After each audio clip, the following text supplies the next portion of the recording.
How you want me sitting right here? Or we about to sit next, look at each other, we talking? Yeah. You see me on the camera, right? Oh, you ain't gotta look at me, you look at the camera. Oh. What, you gonna edit yourself out? You can see me I'm in the shot, right? Yeah. No, I'm in here. You know what I'm saying? I got cross promote. You know what I'm saying? It's the Kush corner. You gotta see Kush. Right. You know what I mean? So since I'll start editing from right here. You know what I'm saying? We in the Kush corner. We here real time recording studios with man Zach Tuck. You know, introducing people to yourself, let them know. You know what I'm saying? What's going on with you about? Oh yeah, man. It's nothing different than everybody else. You know, Zach Tuck been producing under the Sound Addict for about 4 years now. Said just really took a step back from the whole production scene and just try to focus on mastering this engineering thing, trying to make everything sound radio ready coming right out of here. So we've been like I said working on that craft, and that's really been where it's at lately. We think we found a nice middle ground and perfected that pretty well. So really that's it, man. That's the whole grind. Okay. When'd you guys open up? We got the building back in September, and we went through a whole mess of renovations. We finally did our legit open in February. So what was that 3-4 months ago? Okay. So how's things been going since then? There's been a lot of traffic. My first month was amazing. Just everybody, I mean, you gotta remember the novelty of the studio. Everybody's coming in, everybody's loving everything we're providing, and then it kind of hit a peak where it kind of just slowed down and mellowed out, and it weaned itself out fairly quickly, which was interesting. We got locked in with a lot more people who were serious. You know, we had the people who came in, did the one song, and were gone, and then we got more people who are return clients, are saving up to work on whole projects, things like that. So I think right now it's not even so much of the consistent business, it's the clients we have are only going to deal with us, you know. So it just solidified itself really quick, which I thought it was going to take a little bit longer than that. So we're maintaining, we're moving, so that's all that matters to me. Okay. Well, why don't you take us through the process of say a new artist that came in and wanted to record with you. Like, take us through the process of, when we get new artists coming in here, you know, the first thing we really want to, you know, get situated with them is what is it they're trying to accomplish. You know, they're coming in, they want to record a song. Is it a single to the, you know, is it something they can put money behind as far as promo? Are they doing a whole EP, a whole album? You know, figure out what it is that, you know, the goal for them with that one track or that multiple tracks. And then from there, really figure out what their sound is. Is this their first time recording? Are they still developing themselves? You know, it's a lot when you talk about it, but we try to get through it as quick as possible, you know. And the only reason we do all that is because I want to make sure I'm not over here putting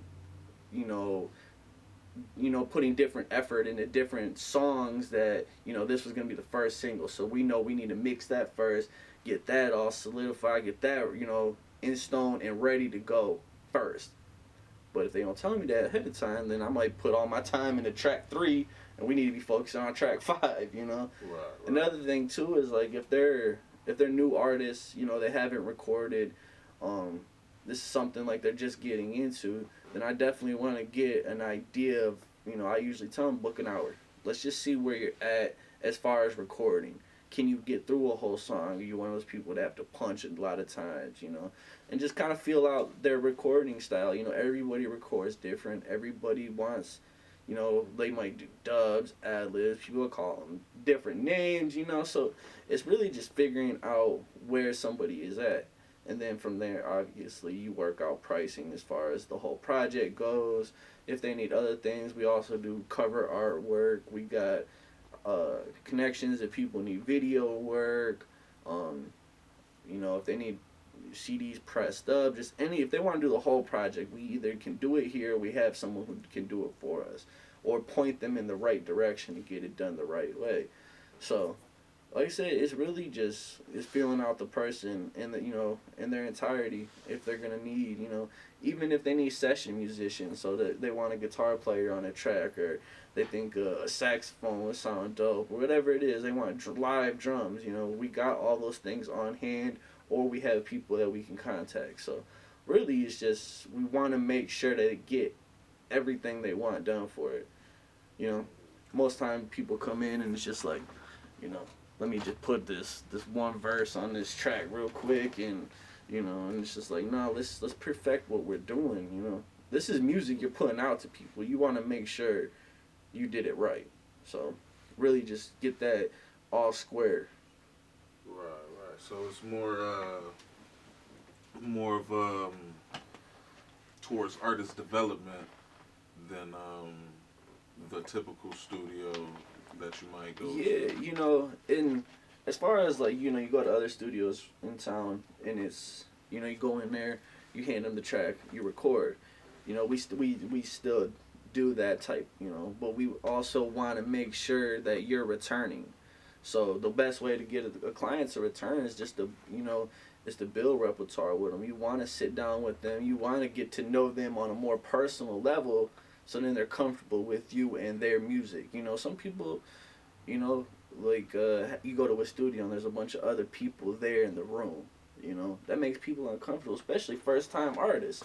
They don't want to be in there. It's taking they might get mic shy, let alone they're rapping in front of a bunch of people they don't know. Right. So it's really, I wouldn't even necessarily call it so much artist development, because what we're doing is the bare minimum of getting to know the artist. It's more or less being cordial with them, and making sure that they're comfortable. Like they come in here, they're ready to record. They can kick off their shoes and chill, crack jokes, and be themselves, opposed going into somewheres and feeling, timid, or feeling like they're being rushed, in which I've seen before in studios. People don't. I want people to feel comfortable. That's the same way with how the building is set up. You come in the control room, it's kind of compact. We had the opportunity and the options to make this wider and bigger, but I kind of wanted to give it like a little bedroom feel, a little, so people kind of feel like there's still that home recording environment, Right. and this little touches like that which make artists comfortable coming in here. And as far as like the development process, if we got people around here to help, if they want to learn, to work on singing. We know, a couple people know how to sing. They can kind of walk them through some stuff.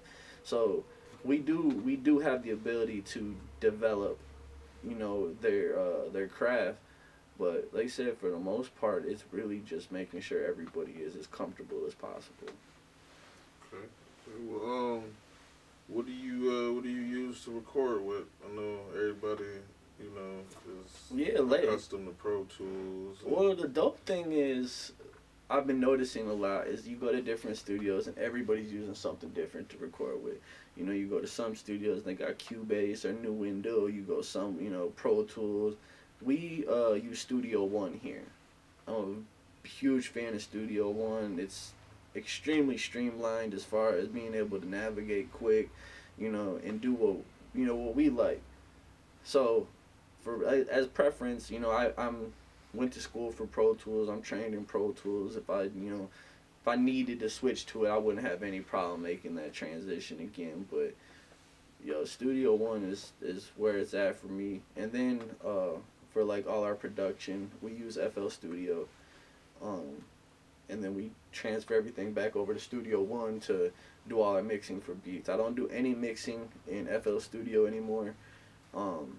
I just noticed the things I want to do, the way I mix, has changed so drastically. This FL Studio is my go-to for making beats, but as far as the mixing, it's just not where I need it to be at the anymore. And then a couple other the engineers and producers that work out of here. Some of them use Ableton. Think I think Ableton's about the only other thing. Everybody's pretty much on the same page as far as FL Studio and Studio One.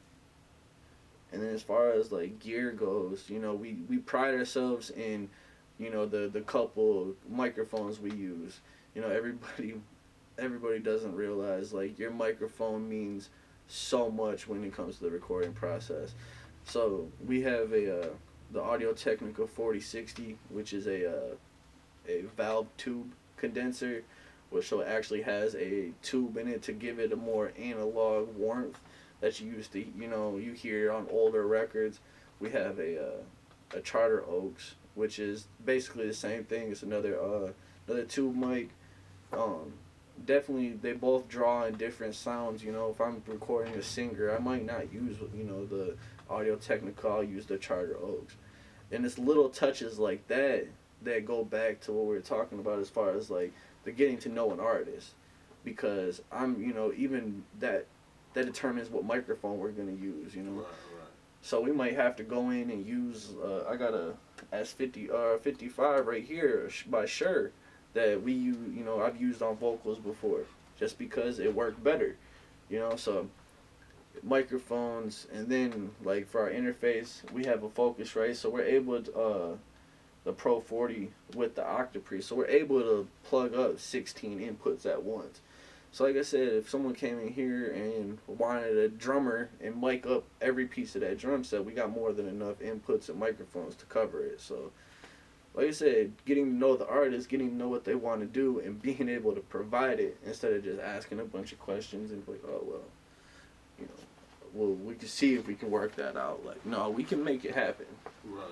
So you able to record not just hip hop or R&B, but rock, full band, oh man, gospel choir. Oh yeah, yeah. Basically anything anybody. Our very first session, we opened up on a Monday. Our very first we opened up on a Monday, but we did the weekend before that. We did a test run. Very first thing we did was a jazz. Tell the people how they can book a session or get a hold of, you, All right, a couple different ways to book sessions here. If you want to do it online, just like ordering your Domino's pizza, you can do everything online. It is realtimerecording.setmore.com. So you can go in there, you can book all your time, you can book it with whoever you want. Very, very, very streamlined interface. Very simple thing to do. If you feel like you want to hit us up, Real Time Recording on Facebook, Real Town Rec on Twitter, email. I don't think anybody needs all that, but if you need to contact us by phone, 517-253-0197. So someone will pick up that phone whenever you call, now that we got it forward to everybody. So yeah, that's the quickest ways to get a hold of us. Like I said,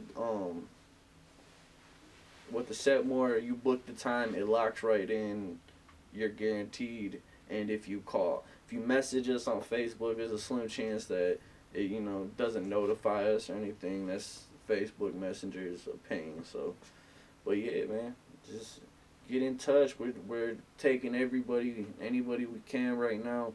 I want to be able to do more than just record a song with people. I want to record projects with people. I want them to leave here and be excited about what they just did and not look at it like they're spending $40 for a song, spending $50, $100 just for one song. Like, they're spending the money for the quality, and we definitely provide that. Also, if you hop on SoundCloud, Real Time Recording, just look for us on there. We have a couple songs uploaded so you can hear some of the mixes if you're optimistic before going in. So yeah, just get with me. For sure. Well, thanks for being on Kush Corner. It is Real Time Recording. Kush Kennedy. You know what I mean? James Gardens off camera. You can't see him. He's here, unfortunately, though. He's over there busy. He'll be on the next one. We out. And right on time.